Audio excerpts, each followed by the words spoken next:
అందరికీ నమస్కారం. ఆరోగ్యాల గురించి ఎప్పటికప్పుడు మంతెన సత్యనారాయణ గారు ఎప్పటికప్పుడు ఏదో ఒకటి చెప్తూనే ఉంటారు. అయితే ఇప్పుడు మంతెన సత్యనారాయణ గారికి ఇప్పుడు ఒక కీలక పదవి ఇవ్వబోతున్నట్టు కూడా తెలుస్తుంది.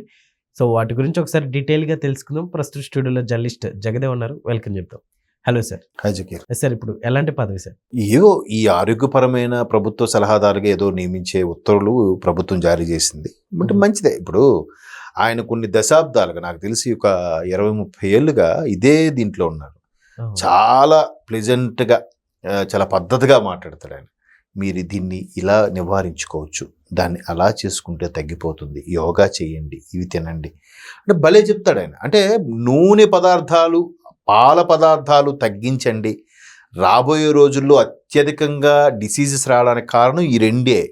అలాగే అంటే మంతెన సత్యనారాయణ గారు ఏదైతే ఆయిల్ పాలు నుంచి వస్తాయని చెప్తున్నారో సేమ్ ఆయన ఎవరు వీరమాచిన రామకృష్ణ గారు, ఆయన కూడా చాలా సందర్భాలు డాక్టర్స్తో కూడా ఫైట్ చేశాడు. ఆయన చాలా తిట్లు తిన్నాడు. మా డాక్టర్స్ లేదంటే మెడికల్ మాఫియా అనే ఉద్దేశంలో ప్రస్తావించి ఇలా జరుగుతుంది, ఎందుకు వాడడం తగ్గట్లేదు, మీరు ఇలా వాడండి తగ్గుతుంది కూడా చెప్తే జనాలకు మంచి ఎప్పుడు నచ్చదుగా. మన శివాజీ మంచి చెప్తే ఎలా చూసిన ట్రోల్స్ చేశారు.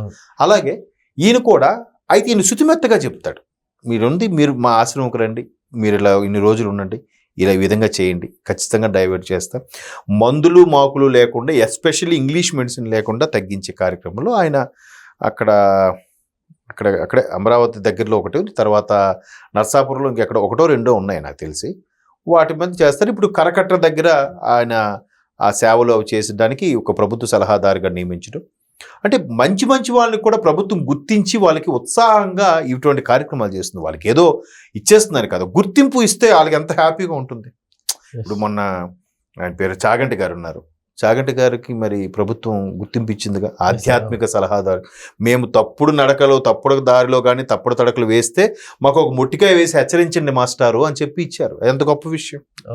ఆ సందర్భంగా చంద్రబాబు నాయుడు గారు చిన్నప్పుడు వాళ్ళ తల్లిగారు చెప్పిన కథలతో గుర్తు చేసుకొని ఇట్లా ఉండాలి, మీలాగా చెప్పేవాళ్ళు మాకు ఉండాలన్నారు. నేనే రాజుని, నేనే ముఖ్యమంత్రిని, 30 ఏళ్ళు నేనే ఉంటా, నువ్వెవడు రాజు చెప్పడానికంటే ఇది కదా పద్ధతి. ఇక్కడ ఇలాంటిది కోరుకోవడం చాలామందికి ఇంప్రెషన్గా ఉంటుంది. ఇప్పుడు ఆయన దగ్గర ఆయన సిద్ధాంతాలు, ఆయన ట్రీట్మెంట్ సంబంధించి ఎవరైతే ఫాలో అవుతారో, అరే మా గురువు గారికి మంచి గుర్తింపు ఇచ్చింది ప్రభుత్వం అని ఒక ఇంప్రెషన్ ఏర్పడిందిగా. అదే రాజకీయం అంటే, అదే ప్రజల నాయకుడు అంటే.